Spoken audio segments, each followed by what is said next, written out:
The sweet sound of silence is pretty hard to come by these days. So how much is it worth to you? How does $25 an hour strike you? Done! Here to tell you where you can buy some peace and quiet is MarketWatch reporter Catey Hill. Catey, thanks so much for being here.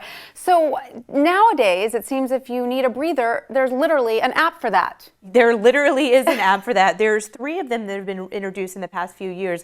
Breather and Liquid Space and Stereo Public. They all do something slightly different, but the idea is, you know, if you're in New York City or Chicago and you're sick of the honking horns and your screaming kids and everyone, you can go and basically rent or find a space where you can just be in silence. Incredible. And what's the price range for these silent spaces? So it depends. So Breather is about $25 an hour for a silent space.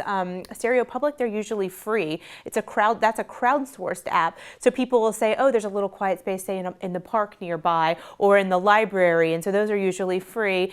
And then sometimes these spaces are $100 an hour or more. So it runs the range. And what do you get when you pay for something? I mean, do you get privacy or just silence? Okay, so with Stereo Public, you might just get silence. It might be a park. Right. With Breather and Liquid Space, you actually get a private room or a private series of rooms, whatever it is you rent. But yeah, they're usually quiet and they're private. You can have other people in there with you, but that you can also go in there yourself and just decompress if that's what you need to do. I would have loved something like this when know. the kids were little. I would have been there every day. Oh See you later. Do they come with babysitters? Yeah. That's the only thing. That is a huge thing they do not come with. Right. But if only. It does seem, though, they've certainly hit a sweet spot. Why are we all craving a little getaway time, even if it's so short? Because we are stressed out. Stress levels are near record highs in America. I mean, thanks in part to the recession, even though we're recovering a little bit. People are stressed about money, stressed about their family, stressed about everything.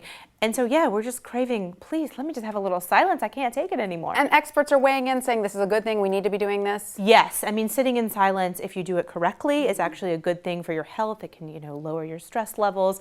And so, yeah, it is a good idea to go into a silent space, but don't do it. You can't just sit in silence and say, oh, this must be working for me while you're stressing out in your head. So you do need to take that break in your brain as well as in your body. Yes. Use the time to meditate or think of something lovely like the ocean. Don't use this time to obsess about how mean your boss was to you or whatever it was going on that day. Such good advice. Catey Hill, thank you so Thanks much for for that.